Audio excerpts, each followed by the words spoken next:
Bismillahirrahmanirrahim. Assalamualaikum warahmatullahi wabarakatuh. Waalaikumsalam. Ya, sebelumnya saya minta maaf sudah mereschedule ya, yang seharusnya hari Sabtu.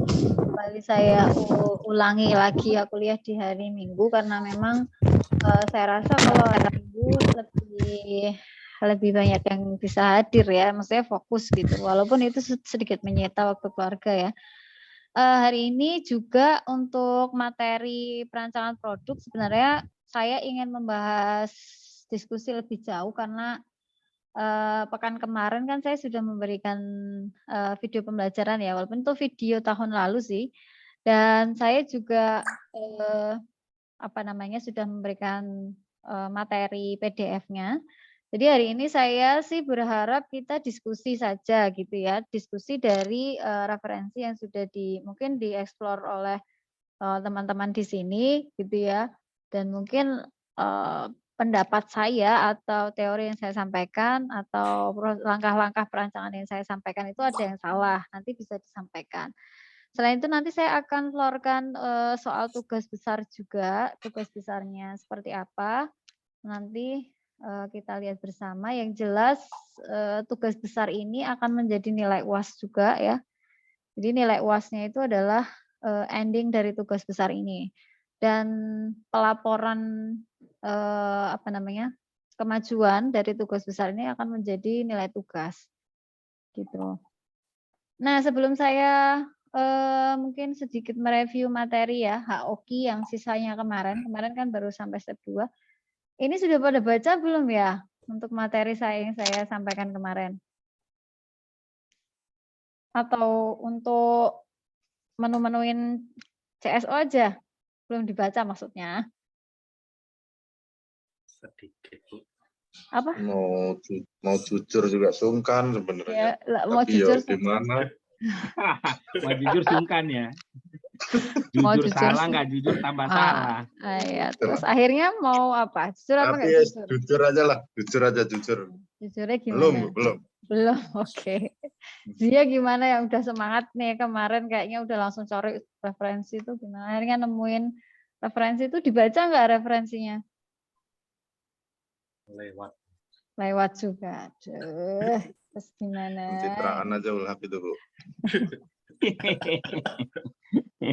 Ya soalnya dia habis ya, baru punya bayi ya, jadinya kemana-mana. Iya, Bu, baru punya bayi, betul. Ini udah 2 mingguan nih, Bu. Klise. Begadangnya karena bayi itu menjadi bayi terus pokoknya jadi alasan tapi itu. nggak semua orang punya alasan itu gitu. Jadi kan dimanfaatin. Pokoknya kemana-mana alasannya bayi. Oke mau lah. diajak kemana bayi terus apa ini? Orang yang bayiin ya siapa? Bayiin ya ulhak sendiri. Giliran bayinya keluar jadi alasan ya. Nah itu alasan dia bikin bayi kayaknya itu deh ya, biar bisa jadiin alasan. Oke lah, daripada lama ya. Saya review sedikit aja untuk materi HOKI ya, nanti yang kemarin sudah sempat baca referensi nanti bisa menambahkan apa yang saya sampaikan, tapi kalau nggak baca ya sudah, berarti apa adanya yang saya sampaikan. Nanti kalau misalnya ada yang nggak paham bisa langsung ditanyakan ya. Saya Sami nawatona. Waduh, jangan gitu. Ini saya pengennya diskusi loh ini padahal. Oke, kemarin kita sudah membahas juga ya. Kalau masih lupa saya singgung sedikit tentang rumah HOKI-nya. Jangan stres dulu. Oke, bentar. Nah seperti ini ya kemarin rumah HOKI. Jadi saya mengingatkan lagi. Jadi kenapa kok mau ngerancang produk aja sih pakai ribet Bu gitu. Maksudnya nggak bisa apa kita langsung udah aja. Kita ngerasa yang nggak nyaman tuh di bagian ini ya sudah kita perbaiki bagian itunya. Nggak bisa apa seperti itu aja gitu. Kalau di dalam keilmuan teknik industri itu nggak bisa gitu ya. Karena kemarin kita sudah sampaikan gitu ya. Kenapa metode QFD itu dipakai. Salah satunya adalah supaya kalau kita ngerancang produk yang baru atau membuat sebuah inovasi, itu inovasinya benar-benar yang pertama itu sesuai dengan keinginan konsumen. Sehingga harapannya ketika kita melakukan sebuah improvisasi di dalam desain, maka itu akan memberikan nilai jual untuk si produk, sehingga nantinya kalau dilempar ke pasar dia akan lebih laku. Yang kedua, harapannya lagi inovasi yang kita lakukan itu bisa memberikan penghematan gitu, bukannya semakin membuat produk itu jatuhnya mahal banget gitu, tapi bisa memberikan penghematan. Kenapa bisa menghemat? Karena dari HOKI itu kita bisa tahu ternyata yang konsumen nggak terlalu butuhkan tuh ini sih, jadi kita buang aja tuh partnya yang untuk menjawab ini, dan kita ganti dengan part lain yang memang konsumen itu mau, seperti itu ya. Jadi di situ ada sisi efisiensi juga, ada sisi penghematan, sehingga desain itu mungkin akan lebih hemat cara membuatnya, tapi lebih layak untuk atau lebih laku untuk dijual gitu. Nah, kemarin kita sudah membahas poin 1 dan poin kedua ya, saya review sedikit yang untuk poin ke-1. Jadi poin ke-1 itu customer requirement ya. Kemarin sudah saya singgung sedikit customer requirements. Jadi berhubungan dengan apa saja sih sebenarnya yang diinginkan oleh konsumen gitu ya. Gimana kita bisa mendapatkan customer requirements-nya? Kemarin juga sudah saya jelaskan caranya bisa dengan membuat sebuah kuesioner. Kuesionernya terdiri dari 2 step ya. Yang pertama kuesioner terbuka dulu, yang kita menginginkan konsumen itu menjawab secara bebas gitu. Kita nggak membatasi pertanyaan-pertanyaannya. Jadi kayak misalnya pertanyaan simpel berupa, kalau misalnya kita membahas tentang meja, kamu pakai meja lipat misalnya, kamu pakai meja lipat tuh ngerasa nyaman nggak sih selama ini gitu. Kalau misal ada nggak hal-hal yang kamu rasa tuh sulit, kamu ngerasa tuh nggak nyaman ketika kamu pakai meja-meja lipat kayak gini tuh gitu. Nah itu hal-hal yang kita pengen konsumen itu memberikan jawaban secara bebas. Nah nanti bisa kita bertanya 10 sampai 15 lah ya responden, sehingga nanti ada jawaban masuk tuh banyak banget gitu ya. Nah nanti kita kategorikan berdasarkan beberapa poin, jawabannya mirip-mirip, itu berarti mereka intinya pengen apa gitu. Nah dari situ nanti kemudian kita bisa membuat sebuah kuesioner tertutup gitu. Kuesioner tertutup itu berarti kita sudah tahu faktor-faktornya, kita sudah tahu keinginan-keinginannya, tinggal nanya penting apa enggak sih ini menurut mereka. Kalau menurut mereka penting, seberapa penting gitu. Intinya seperti itu ya. Jadi nanti di tugas juga akan saya detailkan itu. Intinya adalah mengidentifikasi keinginan konsumen itu dengan menggunakan kuesioner, yang akhirnya nanti diperoleh list keinginan konsumen itu apa saja. Nah, kemudian yang kedua kemarin matriks perencanaan ya. Matriks perencanaan kemarin itu isinya sebenarnya perhitungan-perhitungan lah ya. Yang mana perhitungan itu sumbernya dari hasil kuesioner gitu. Jadi kalau kuesionernya aja sudah salah ya dari awal, misalnya skala Likert-nya itu salah gitu, atau kita nggak memberikan skala Likert pada kuesioner, artinya jawaban penting tidak pentingnya itu cuman jawab penting nggak penting tok gitu, tidak menggunakan skala misalnya sangat tidak penting, ragu-ragu, penting, sangat penting misalnya begitu. Nah nanti itu akan ngaruh ke perhitungan matriks perencanaannya gitu. Nah kemarin banyak sekali yang dihitung ya, mulai dari importance weight-nya, kemudian apalagi kemarin. Nah ini cara menghitungnya. Kalau ini menggunakan 5 skala Likert-nya, mulai dari 5 itu very important sampai 1 unimportant, sangat tidak penting. Nah kemudian menghitung tingkat kepuasan. Jadi menghitung tingkat kepuasan tuh misalnya begini, nanti di dalam kuesioner itu ada dua pertanyaan atau 2 kategori pertanyaan, yang pertanyaannya itu faktor-faktornya sama, hanya jawabannya beda. Jadi misalnya saya mau tidak menampilkan contoh ya, karena memang ini menjadi salah satu part tugas atau tahapan pertama kemajuan tugas. Jadi nanti yang pertama adalah saya melihat kuesionernya dulu, kualitas kuesionernya seperti apa. Nah, jadi kuesioner pertama itu berisi pertanyaan penting tidak pentingnya dulu. Jadi penting tidak penting itu akan apa namanya berisi pertanyaan seperti misalnya, apakah menurut Anda warna misalnya, warna produk penting gitu. Nah itu pertanyaan terserah bagaimana pertanyaannya. Misalnya pertanyaannya bisa berupa langsung berupa pernyataan warna produk yang bervariasi misalnya. Pernyataannya seperti itu. Nah tinggal jawab tingkat kepentingannya menurut mereka seperti apa gitu. Nah yang kedua nanti berupa tingkat kepuasan. Jadi tingkat kepuasan itu kita punya produk nih, produk asal meja lipat yang kita ingin upgrade. Nah produk itu dibandingkan produk pesaingnya itu seperti apa tingkat kepuasannya. Karena bisa jadi produk yang kita ingin upgrade itu sebenarnya nggak buruk-buruk banget gitu. Misalnya dia memang dari sisi berat mungkin dia buruk gitu ya. Tapi mungkin menurut konsumen dari sisi warna, dari sisi material dan atau dari sisi apalah harga gitu tidak buruk gitu dibandingkan dengan pesaingnya atau produk lain. Nah, itu nanti juga bisa ditanyakan di konsumen. Jadi penilaian tentang kepuasan produk kita dibandingkan produk pesaing. Gitu. Nah, ini sama nanti bisa dilihat lagi di video saya yang kemarin juga saya sudah jelaskan. Kemarin endingnya ini ya. Endingnya nah ini. Landing matrix yang ada di paling kanan.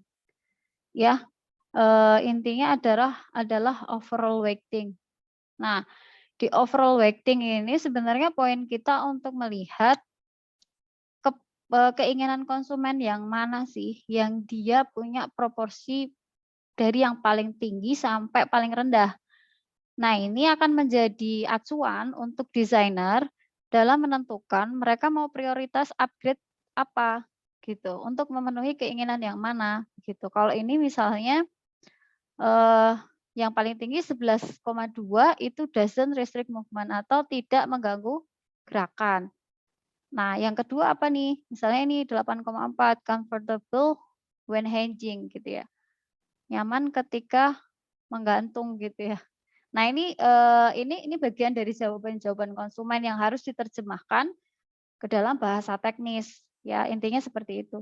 Nah, inti dari planning matrix itu adalah mengetahui overall weighting atau bobot dari masing-masing keinginan konsumen itu seperti apa. Nah, sekarang saya akan menjelaskan secara cukup singkat ya, technical requirements. Jadi kalau saya tadi bilang ada keinginan konsumen nih, tapi belum tentu perusahaan tuh bisa memenuhi keinginan konsumen itu. Maka perusahaan itu harus bisa mengetahui kebutuhan teknis atau secara teknis keinginan ini tuh bisa dicapai dengan apa begitu. Nah, maka di dalam HOQ itu nanti ada technical requirements. Intinya adalah bagaimana mewujudkan keinginan itu secara teknis. Jadi dia tahu secara teknisnya tuh kayak gini loh nanti yang dilakukan oleh perusahaan gitu. Nah, ini semakin semakin bagus si perusahaan pasti teknisnya juga akan semakin bagus gitu. Tapi semakin pas-pasan si perusahaan itu, semakin sederhana pula teknis yang dia lakukan untuk memenuhi keinginan konsumen. Pada bagian ini terjadi proses penerjemahan kebutuhan konsumen ke dalam bahasa voice of company. Proses ini akan mencari jawaban dari pertanyaan how, bagaimanakah kebutuhan konsumen dapat dipenuhi. Nah, penerjemahan ini bisa dilakukan melalui proses brainstorming. Jadi, brainstorming itu kan bagian dari proses mengeluarkan ide ya. Kayak misalnya tadi, yang paling tinggi adalah tidak mengganggu gerakan. Nah, tidak mengganggu gerakan itu kan nggak serta-merta bisa kita wujudkan secara teknis ya. Kita harus mengeluarkan ide. Baju itu gimana caranya ya supaya nggak mengganggu gerakan. Berarti intinya dia sudah tahu dulu baju yang lama tuh kenapa bisa mengganggu gerakan. Berarti ada bagian-bagian yang harus diperbaiki kan. Nah, itu ada brainstorming di situ. memunculkan beberapa kreativitas untuk menjawab kebutuhan konsumen. Nah, dari situ mulai diterjemahkan, ada pendapat-pendapat yang masuk, oke kita perbaiki bagian ini, kita ganti bentuknya menjadi seperti ini. Saya rasa itu akan lebih membuat gerak itu menjadi leluasa misalnya, yaitu jadi proses brainstorming. Jadi ini sisi kreatifnya, mengubah keinginan konsumen itu menjadi teknis itu seperti apa. Nah, ini alat-alat yang bisa digunakan dalam proses ini, affinity diagram, fishbone diagram, dan tree diagram. Tapi ini sebenarnya hanya sekedar alat untuk apa ya, kalau saya bilang mendeskripsikan beberapa jawaban gitu, beberapa jawaban, kemudian kita kerucutkan menjadi satu pilihan gitu, yang akhirnya kita mau pilih yang mana kayak gitu. Tapi kalau saya pribadi selama dalam brainstorming itu sudah bagus, artinya ketemu 2 atau 3 pilihan teknis yang akan kita pilih, ya sudah tinggal musyawarah aja kalau saya ya seperti itu di antara para desainer, kita mau pakai teknisnya yang mana begitu. Oke. Nah, setelah itu ternyata tidak cukup di situ saja. Di sini ada metode untuk menjawab kebutuhan konsumen dengan memberikan tanda panah ke atas dan tanda panah ke bawah, atau direction of goodness. Jadi maksudnya seperti apa? Jadi kalau misalnya tadi ya, kita bicara tentang pakaian yang ringan. Berarti cara membuat pakaian itu ringan, cara membuat pakaian ringan secara teknis seperti apa? Misalnya, nanti ada beberapa solusi. Misalnya,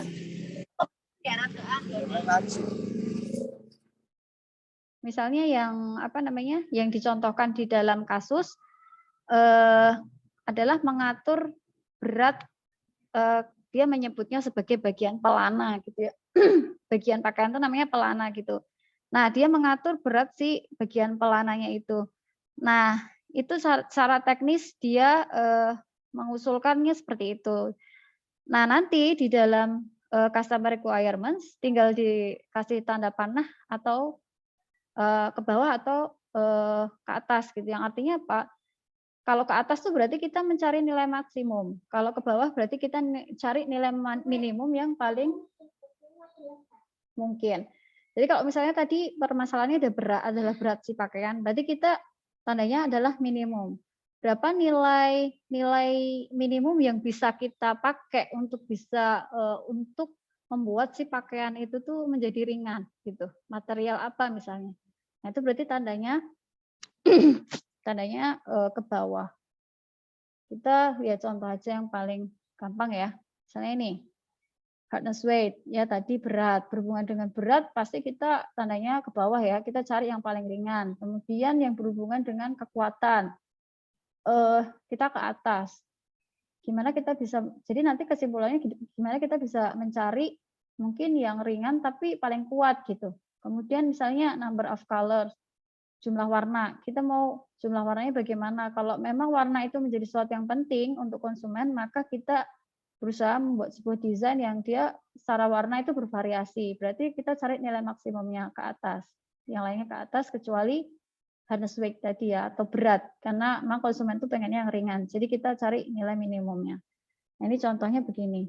Nah, ending dari technical requirement sebenarnya cuma ini ya. Jadi secara teknis untuk memenuhi masing-masing keinginan konsumen itu apa saja. Jadi pastikan semua keinginan konsumen ini bisa terjawab oleh teknis-teknis yang ada di atas. Nah, teknis-teknis ini nanti akan dihubungkan oleh diagram yang ada di tengah ini untuk melihat keterkaitannya dengan keinginan konsumen. Jadi nanti di sini kita bisa melihat sebenarnya untuk memenuhi keinginan konsumen yang pertama itu lebih banyak ke teknis yang mana sih begitu. Nah, itulah bagian keempat, yaitu interrelationship. Kalau kita lihat tadi di sini adalah yang tengah-tengah ini ya, yang ada kotak biru, lingkaran merah, segitiga hijau. Itu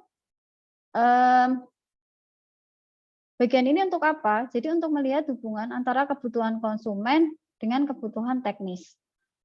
Jadi nanti kan ada banyak kebutuhan teknis tuh yang sudah kita deskripsikan di bagian atas. Nah, itu akan menjadi pedoman untuk si desainer. Ternyata kebutuhan teknis ini itu bisa digunakan untuk memenuhi keinginan konsumen yang mana saja sih sebenarnya. Gitu. Misalnya tadi ada keinginan konsumen yang nyaman, misalnya. Nyaman itu kan saya bilang nyaman itu susah gitu, diterjemahkan dengan apa nyaman itu. Maka misalnya untuk menerjemahkan nyaman ada teknisnya, misalnya pakaiannya mudah dipakai, kemudian ringan. Nah, itu bisa dikaitkan dengan keinginan teknis atau spesifikasi teknis yang di atas tadi. Oh, berarti untuk menjawab nyaman tuh teknisnya ini gitu. Itu dilihat dari interrelationship-nya.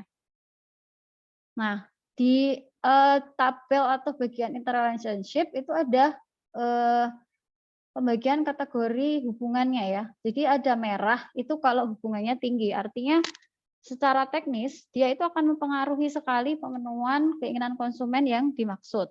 Medium itu berarti middle ya, atau ya dia memenuhi tapi nggak sepenuhnya gitu. Atau low dia rendah, memenuhi kebutuhan itu tapi rendah. Nah, ini contoh lightweight. Lightweight itu ringan ya. Lightweight itu ringan. Nah, itu akan sangat dipengaruhi oleh pemenuhan teknis yang hardness weight, atau tadi yang saya bilang berat sih hardness. Hardness itu kalau diartikan kan kayak pelana kuda ya. Jadi saya bayangkan tuh ada bagian dari pakaian itu yang kayak pelana gitu. Nah, itu yang beratnya harus diatur gitu. Nah, ini akan sangat berkaitan dengan pemenuhan kebutuhan konsumen lightweight. Kemudian webbing strength atau kekuatan si webbingnya itu juga itu akan mengaruh ke lightweight atau tingkat enteng enggaknya si pakaian. Karena logika kita kalau kita bikin pakaian kuat itu biasanya kan berat ya, gitu. Jadi kalau kita mau nambah kekuatan si pakaian, biasanya otomatis dia akan ngaruh ke berat si pakaian juga. Jadi penentuan kekuatan itu juga akan ngaruh ke lightweight. Jadi dia memberikan simbol kotak ini, artinya apa? Kalau kita melakukan pemenuhan teknis ini juga akan berpengaruh ke sini. Jadi tapi tidak sepenuhnya berpengaruh terhadap kepuasan ini, sehingga kita beri tanda medium dan seterusnya. Terus ini safe, misalnya aman. Aman itu dia menurut si desainer, aman itu akan berpengaruh ke strength atau kekuatan gitu. Jadi definisi aman itu menurut si desainer itu kalau si konsumen itu yakin dia itu si pakaiannya itu akan kuat selama dia menggelantung di atas gitu. Nah, dia akan safe, dia akan aman. Nah, itu akan yang menjadi teknik tertinggi, technical tertinggi dari keinginan aman tadi.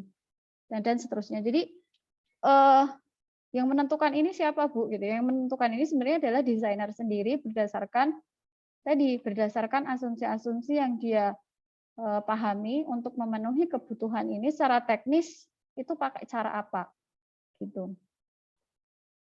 Nah, setiap tanda atau simbol tadi punya skor ya. Low skornya 1, medium 3, dan high itu 9.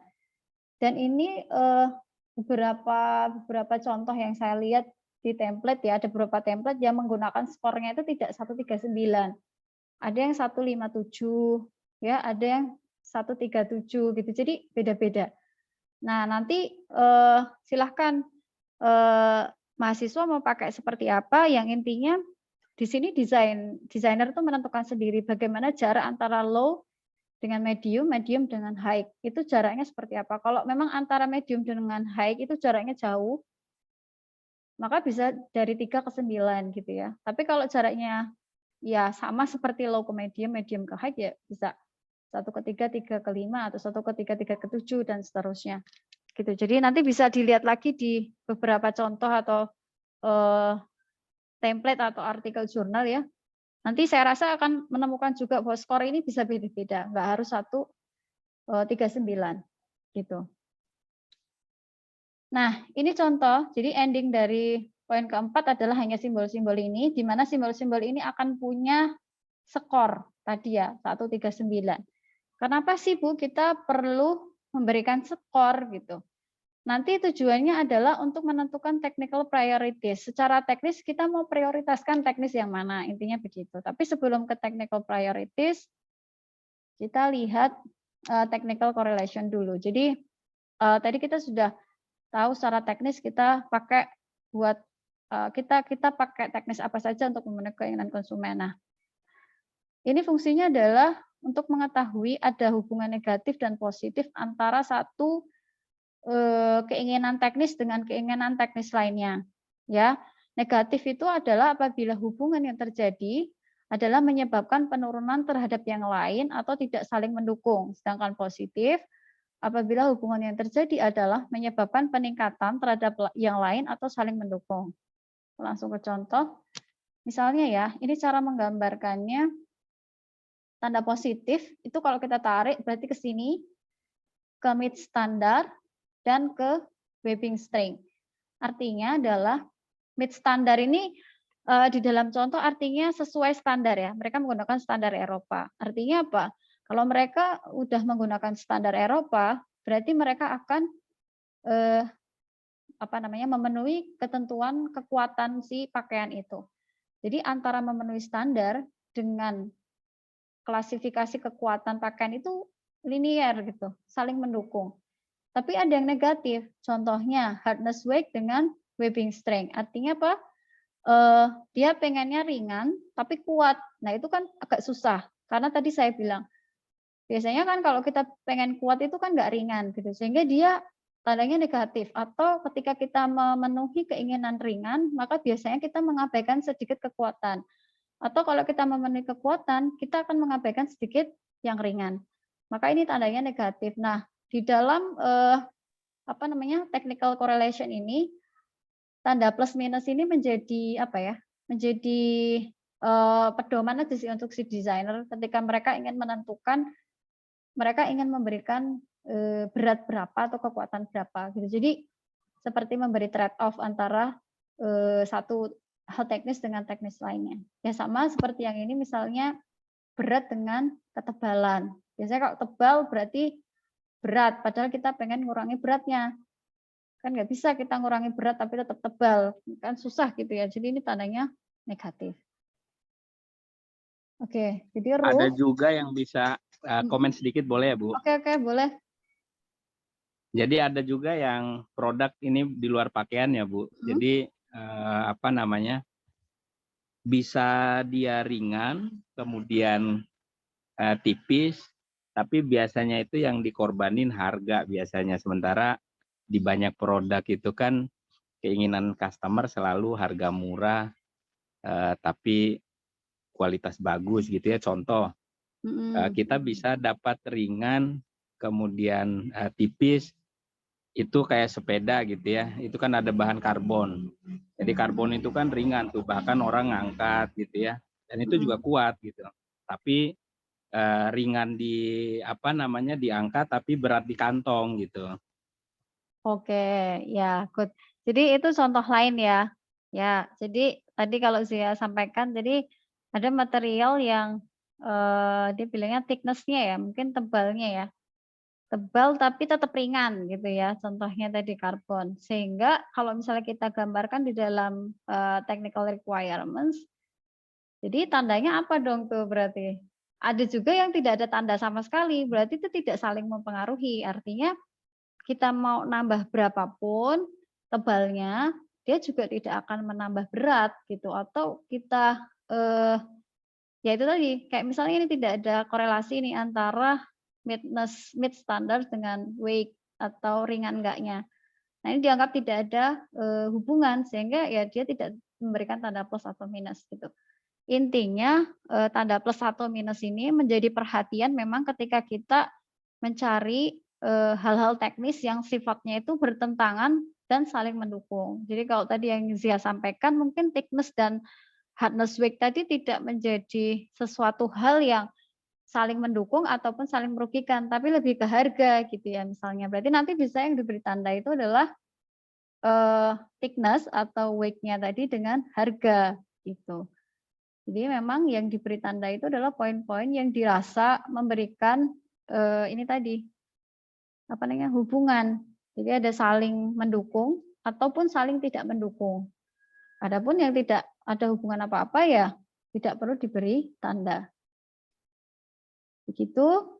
Kemudian selanjutnya setelah bagian yang atas tadi barulah technical matrix. Nah, ini adalah bagian yang terakhir ya. Technical matrix itu tujuannya adalah untuk melihat target technical. Ya, karena sebenarnya ketika kita membuat HOQ itu kita pengen desain yang kita buat ke depan itu seperti apa sih? Itu sudah kegambar di HOQ. Jadi kalau misalnya kemarin ya tugas mahasiswa tahun kemarin itu rata-rata saya bilang rata-rata itu baru sampai akhir HOQ-nya saja itu sudah saya hargai gitu ya. Kenapa? Karena mereka sudah sampai menyebutkan spesifikasinya, desain mereka nextnya itu akan bagaimana.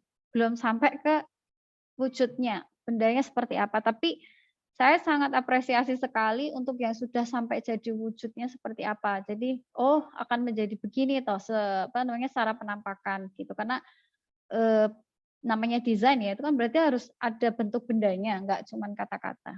Nah ini nanti akhir dari HOQ adalah target technical. Yang sebelumnya nanti ada technical response priorities and competitive technical benchmark. Oke, yang pertama dulu prioritas respon teknis ya.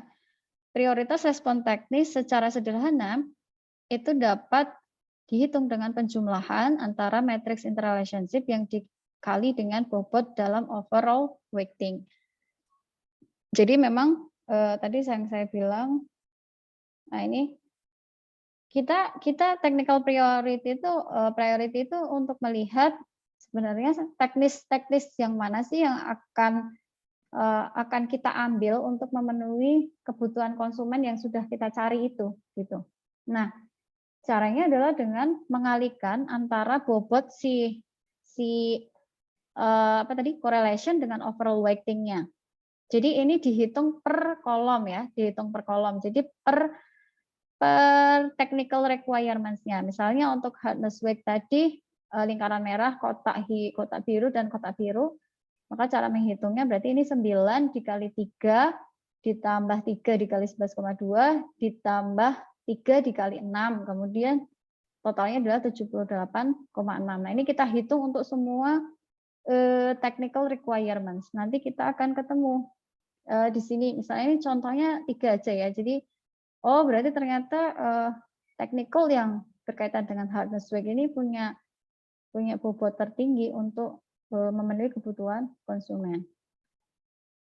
Oke, yang kedua adalah competitive technical benchmark. Jadi setiap kebutuhan teknis yang telah diidentifikasi tingkat kepentingannya untuk produk sendiri, selanjutnya dibandingkan dengan produk kompetitor.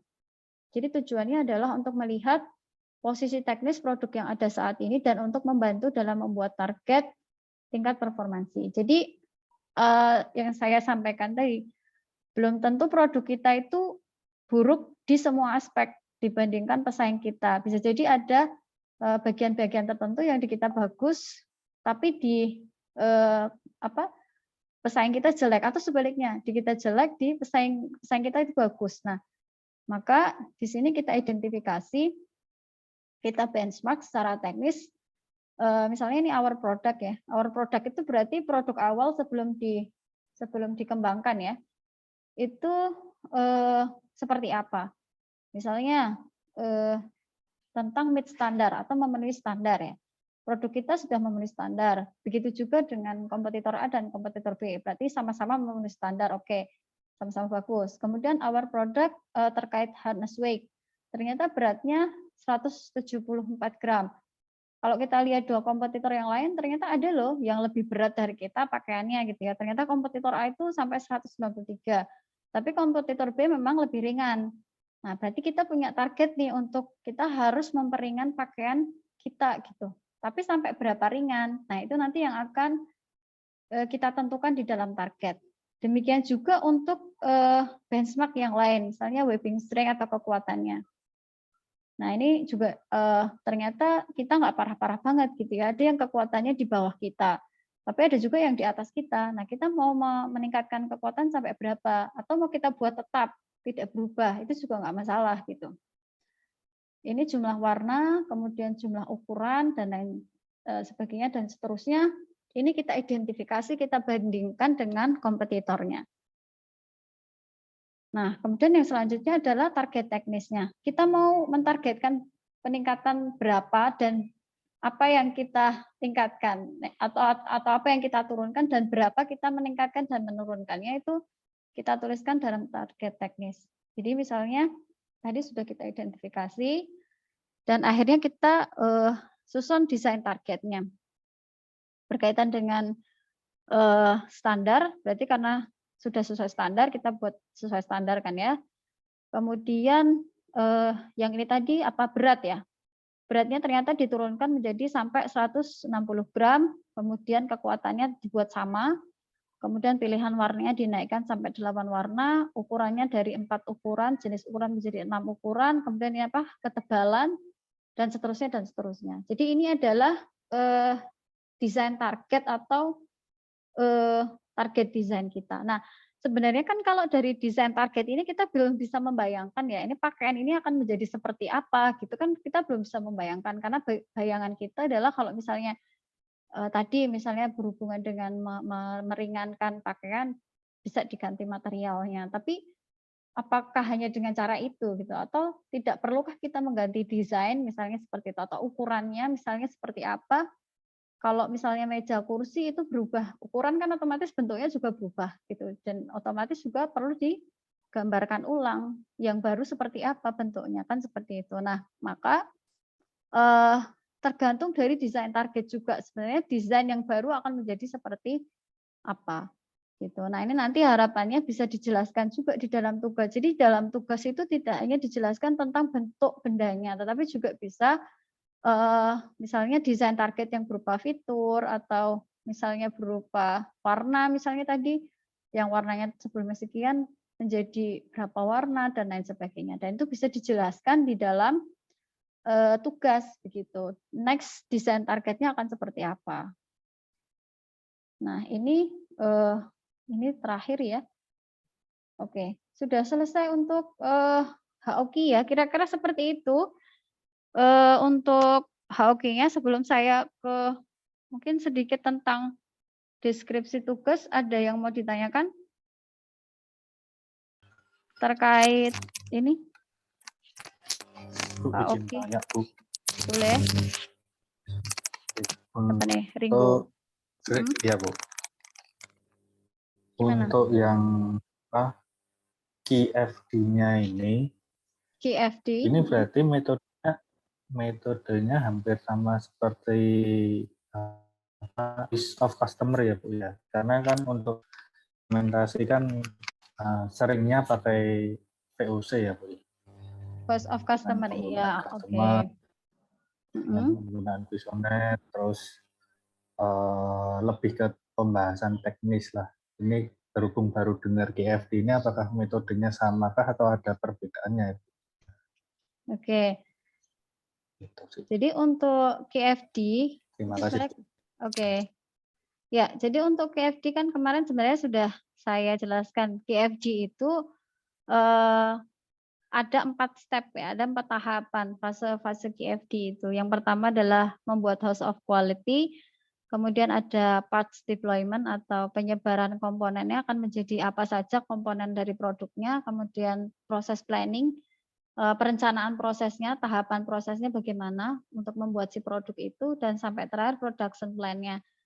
Cuma KFD ini karena saya bagian mata kuliahnya perancangan produk saja, jadi saya hanya membatasi di house of quality atau tahapan yang pertama. Jadi tahapan tentang bagaimana si produk itu nanti akan dibuat atau desainnya. Nah, tadi benar sih Ringo bilang voice of customer. Jadi voice of customer itu hanya satu bagian dari HOK. Jadi itu step pertama saja.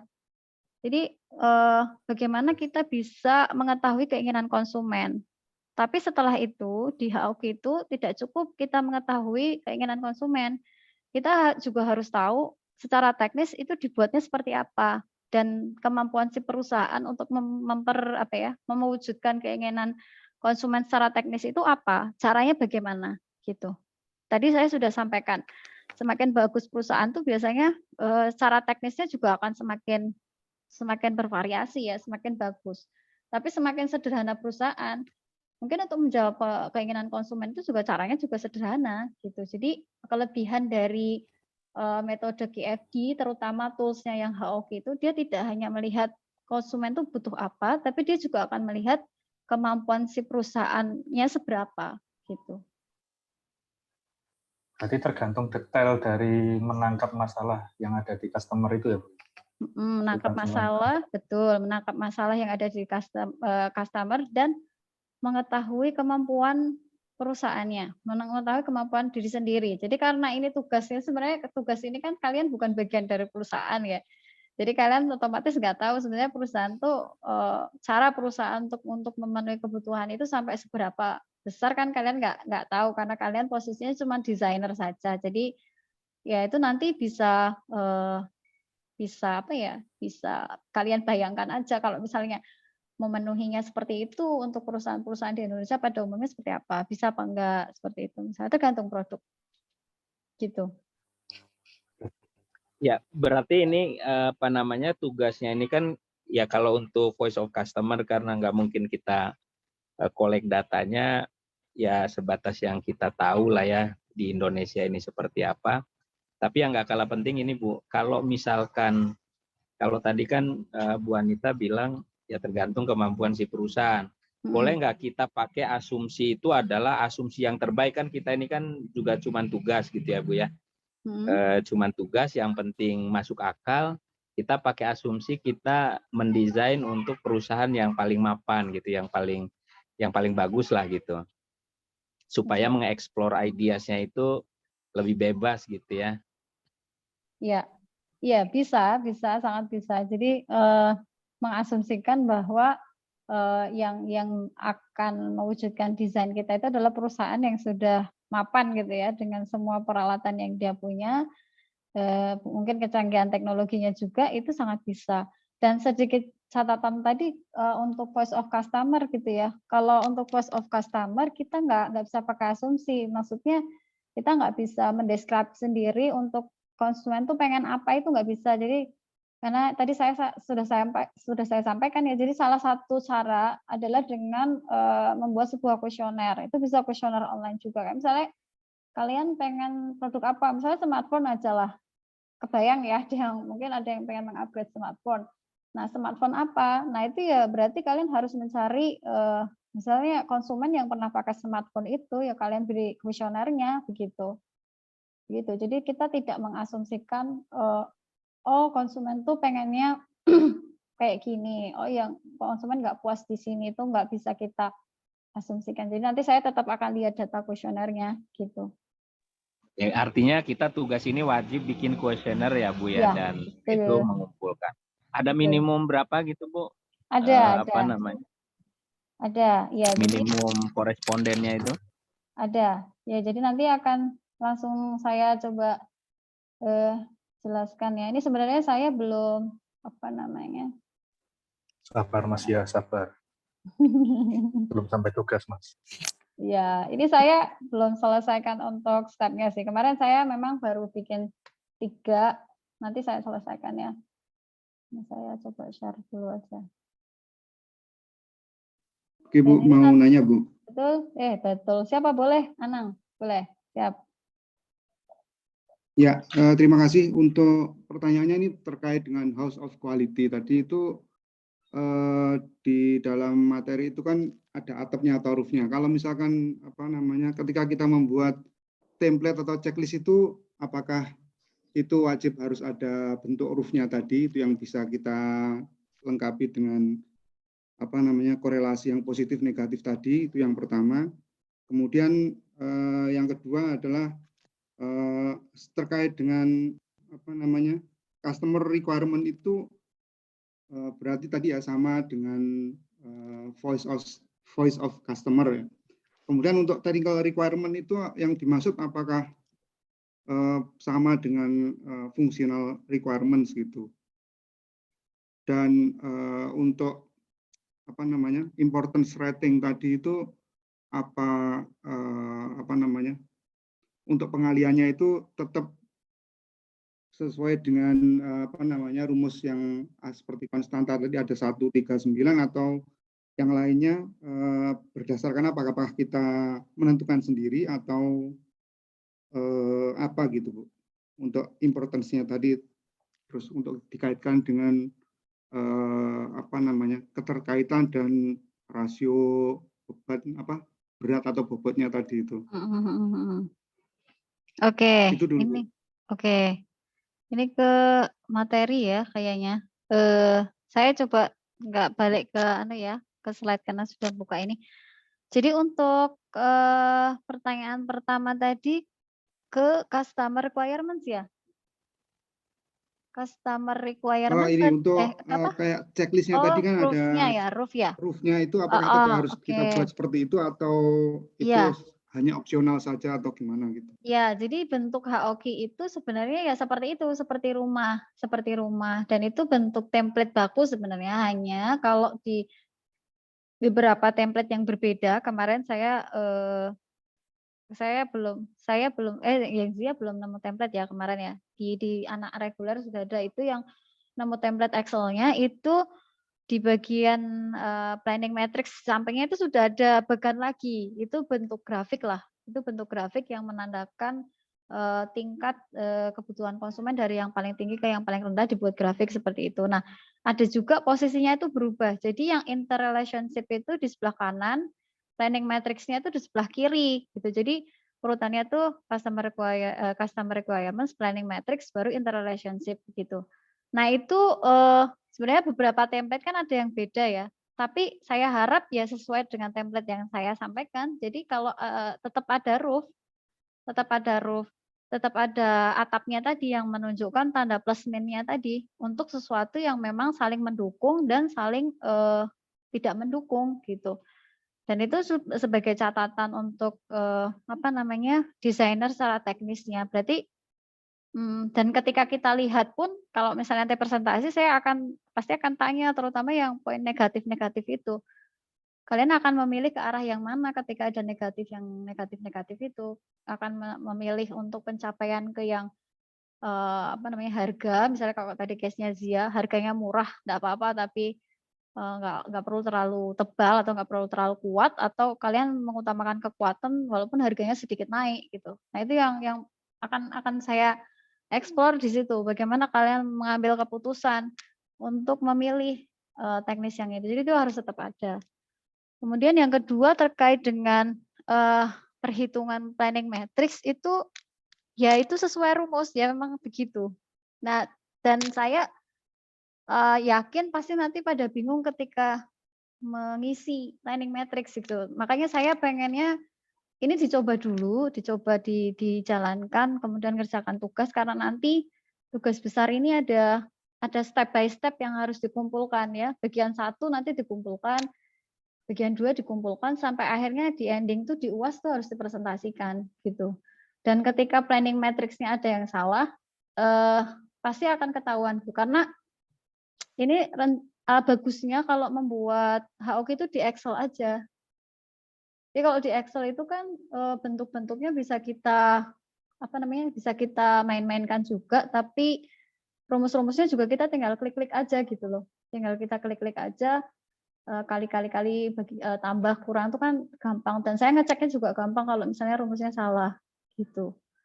Walaupun di Word juga bisa sih, maksudnya tapi di Word itu pasti juga akan lebih rumit, maksudnya kalau misalnya perhitungannya salah berarti di Word juga harus memperbaiki lagi gitu. Jadi itu rumusnya sudah saya tuliskan juga di PowerPoint. Kalau ada yang belum paham, nanti ketika pada tahap pengisian planning matrix bisa diskusi dengan saya juga boleh, silakan terbuka. Saya nggak mau kalau misalnya ada pertanyaan tapi diem, nanti ketika tugasnya dikumpulkan salah semua, itu saya juga juga males gitu. Jadi kalau nggak paham, benar nggak paham bisa tanya gitu. Tapi saya pengen nyoba dulu diamati contoh yang saya berikan kemudian dipraktekkan. Terus yang selanjutnya tadi terkait skor yang 931 tadi ya?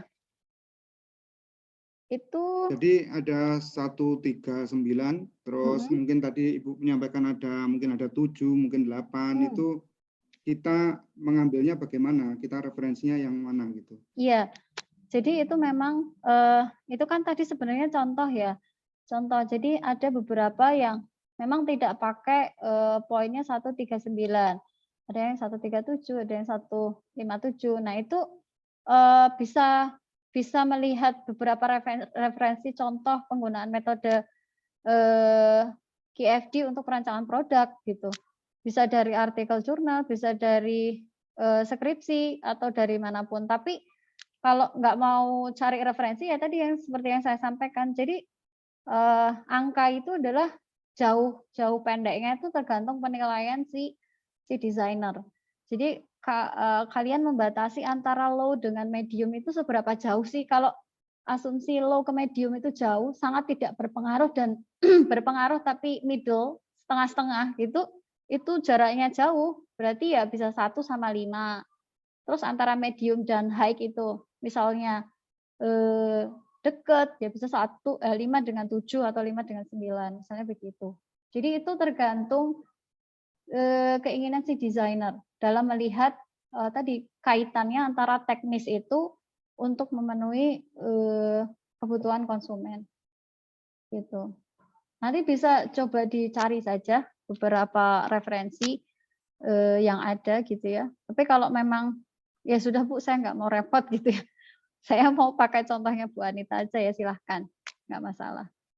Tapi asumsinya itu tadi, kalau contoh saya berarti antara medium ke low itu jaraknya memang jauh. Ketika satu teknis itu dinilai berpengaruh secara medium, itu akan jauh nilainya ketika dia berpengaruh secara high, tinggi. Gitu, jauh sekali gitu. Daripada dia low ke medium gitu.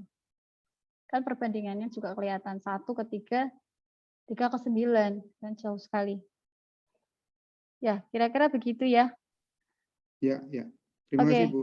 Ya, jadi ini saya coba baru bagian 1 ya. Jadi tugas besar ini ada beberapa bagian yang nanti akan saya minta dikumpulkan tepat pada waktunya. Jadi misalnya ini harus dikumpulkan maksimal tanggal berapa. Nanti akan saya tuliskan di rincian ini. Ini saya baru bikin yang bagian satunya ya. Jadi di bagian 1 itu isinya baru berupa ini. Anda diminta untuk memilih satu produk saja yang Anda pilih sebagai objek pengembangan yang akan dikembangkan. Kemudian membuat kuesioner terbuka untuk mengetahui kekurangan produk yang ada saat ini dan apa yang menjadi keinginan konsumen. Ambillah minimal 10 orang sebagai responden. Output dari kuesioner ini adalah poin-poin penting yang menjadi keinginan konsumen terhadap produk yang Anda kembangkan. Kemudian yang poin ketiga adalah membuat kuesioner tertutup yang bertujuan menanyakan seberapa penting poin-poin yang diperoleh pada nomor 2 bagi responden. Ambillah minimal 30 orang. Jadi 30 orang untuk kuesioner tertutupnya sebagai responden. Kuesioner dapat menggunakan skala Likert untuk pilihan jawaban seperti sangat tidak penting, ragu-ragu, penting, sangat penting. Nah, output dari kuesioner ini adalah nantinya data yang dipakai untuk menghitung customer importance. Jadi target pada bagian 1 untuk tugas besar ini adalah nanti ketemu dulu poin-poin penting dari konsumen dari kuesioner terbukanya apa. Kemudian yang kedua, kuesioner tertutupnya.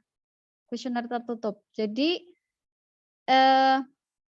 kuesioner tertutup ini posisinya pada bagian 1 belum disebar gitu ya. Baru poin-poin penting yang ada di kuesioner tertutupnya itu berupa apa gitu. Nanti saya akan lihat dulu kuesioner tertutupnya.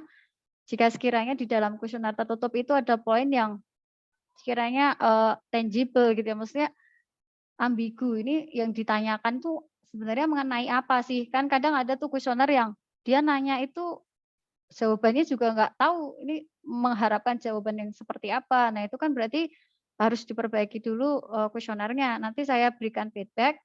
Tapi kalau sudah oke, nanti bisa mulai disebar kuesionernya dan nanti langsung lanjut ke bagian kedua dari tugas besarnya. Nanti bagian kedua dari tugas besar mulai membuat HOQ sampai di bagian technical requirements. Nah, nanti bagian ketiganya adalah dari mulai interrelationship sampai ke target design.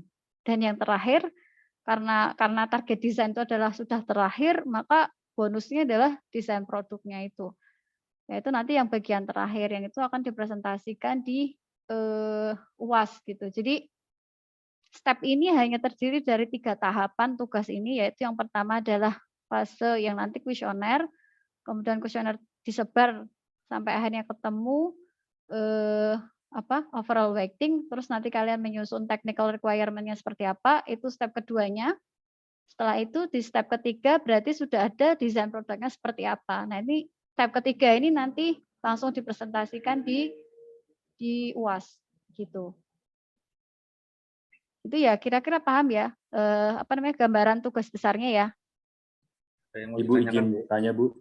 Iya, boleh. Ya, Ibu, boleh. Dimas, Ibu. Ya. Berarti tugas pertama kan sebelum questionnaire list kita distribusikan, Ibu akan memeriksa, menguji dulu. Betul, ya. Questionnaire yang dibuat, yang disusun, apakah sudah valid begitu ya, sebelum itu kemudian didistribusikan. Nah, saya lebih ke ketika itu sudah dinyatakan valid, oke, kamu bisa mendistribusikan ini atau menyebar kuesioner ini. Nah, di dalam menentukan koresponden terkait dengan jumlah, apakah juga kita diminta untuk menentukan batasan atau parameter korespondennya seperti apa? Misalnya dari segi umur atau dari segi latar belakang pendidikan dan segala macam yang terkait dengan produk yang akan kita kembangkan gitu. Atau bebas saja, mau itu anak SMP, SMA, ibu-ibu, bapak dan sebagainya. Ini kan terkait dengan ilmu kuesioner yang beberapa waktu lalu jadi bagian dari materi ini gitu. Karena itu pasti menentukan proses berikutnya ya. Masukan dari atau input dari koresponden tersebut. Gimana itu, Bu? Oke, ya, fokus pertanyaannya. Jadi benar, jadi teknik sampling ya, dulu kalau kita bahas tentang teknik sampling, itu ada yang murni random, kita random aja, ada yang memang ada karakteristiknya, dan itu spesifik gitu.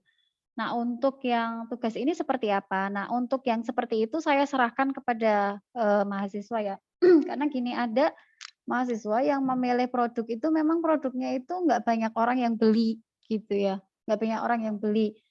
Misalnya tahun kemarin itu ada yang bikin itu desain gantungan jilbab gitu.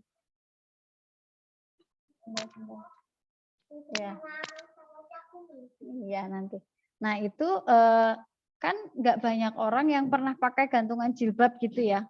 Nah itu mereka agak susah mendapatkan responden. Akhirnya mereka dibebaskan aja. Mesti karakteristiknya asalkan dia udah pernah beli produk ini dan dia tahulah beberapa jenis produk gantungan jilbab, maka udah dia jadi responden. Tetapi ada juga yang karena banyak sekali orang yang pakai produknya, maka dia batasi. Kayak misalnya penggunanya kayak orang kantor atau misalnya mahasiswa dan lain sebagainya. Nah ini saya serahkan kepada mahasiswa aja, mau dibatasi seperti apa untuk respondennya. Karena saya mikirnya begini, karena supaya pertama tidak susah cari data dulu ya, walaupun 30 itu sedikit sih, tapi karena ini sedikit itu adalah paling enggak dia udah pernah pakai produknya kan, produk yang kita ingin kembangkan. Jadi kan kita mungkin agak susah juga kalau produk kita tuh nggak banyak yang pakai gitu kan. Jadi saya bebaskan aja untuk karakteristiknya seperti apa. Ini bagian dari kemampuan kemampuan untuk memprediksi juga pasarnya akan seperti apa. Kalau memang mungkin produk saya banyak yang pakai tuh si mahasiswa nih gitu, ya udah ambil aja mahasiswa misalnya begitu. Begitu, Dimas? Oke, iya. Iya.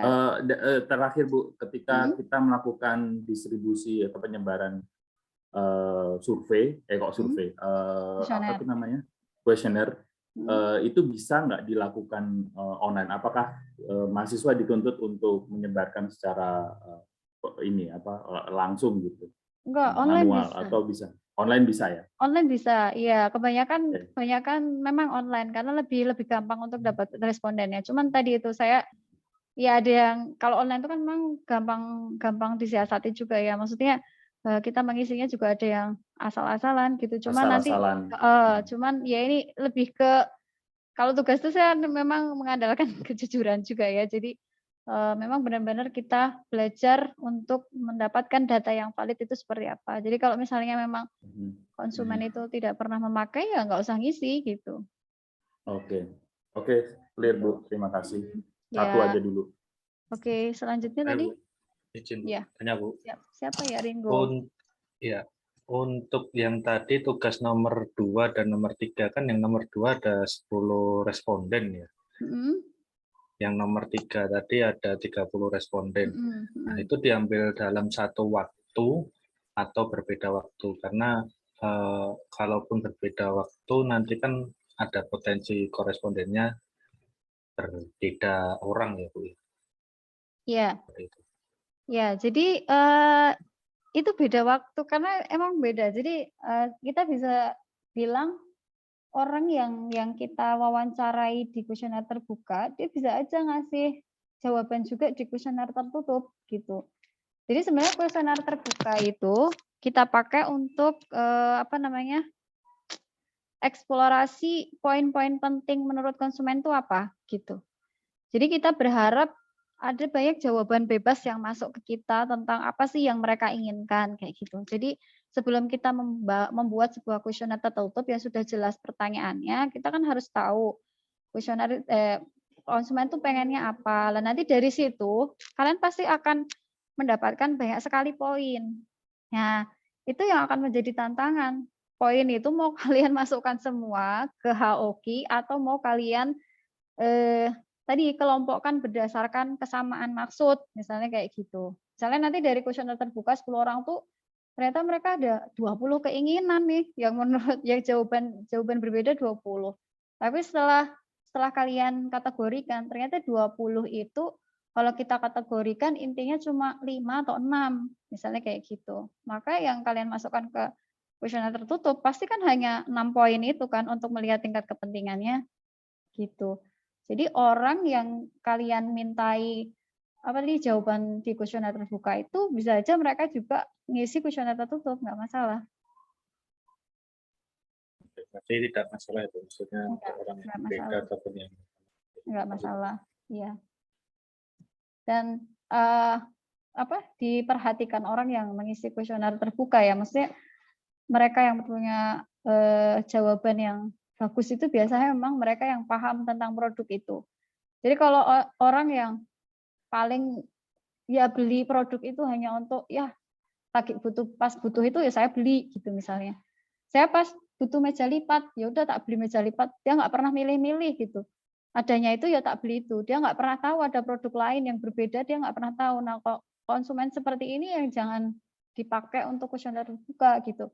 Kalau bisa kuesioner terbuka itu orang yang udah paham produknya, mereka tahu nggak cuma satu jenis, produk ini tuh ada banyak jenis gitu. Jadi mereka itu kayak bisa membandingkan dan mereka bisa ngasih penilaian gitu loh.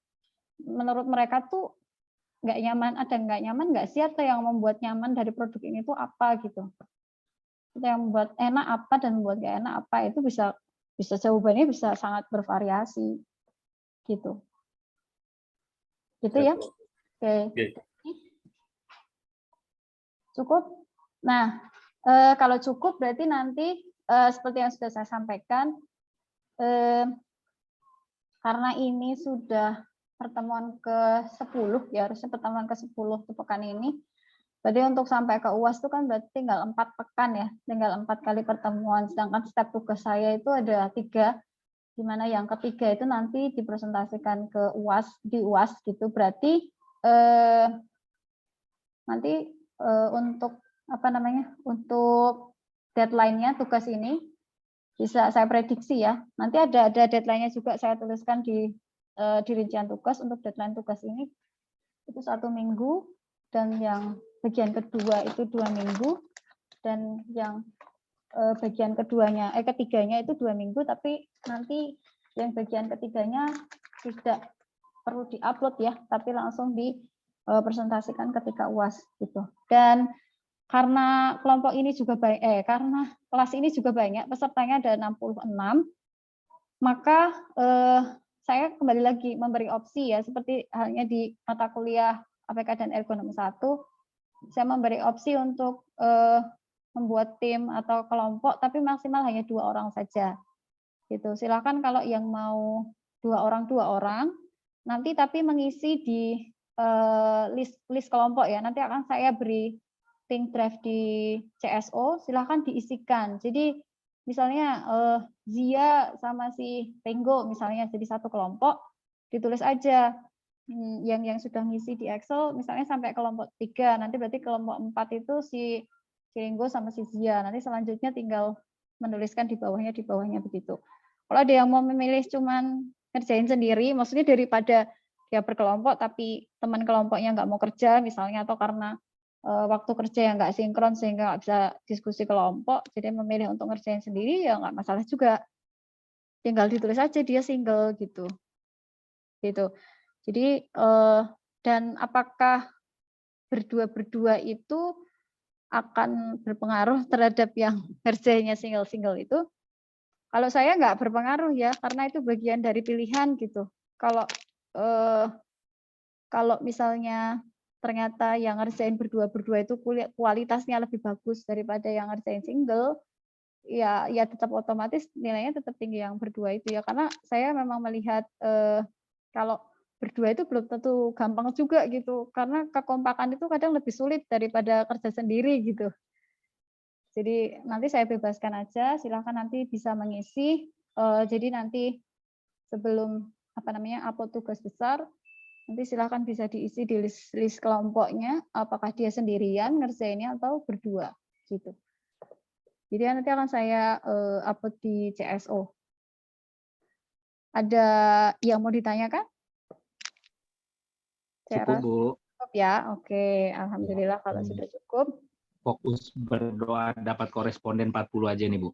Amin, oke, siap. Tergantung produknya sih. Kalau produknya saya yang pakai, nanti gampang cari respondennya. Nah, karena ini nanti berarti saya Zoom terakhir ya. Nanti Zoom selanjutnya berarti ketika presentasi ya, ketika UAS, dan bisa jadi presentasi yang terakhir ketika UAS itu jadwalnya bisa saya buat 2 hari sampai 3 hari gitu ya. Jadi nanti dipersiapkan saja, yang jelas waktu presentasinya itu selama masa UAS berlangsung. Begitu.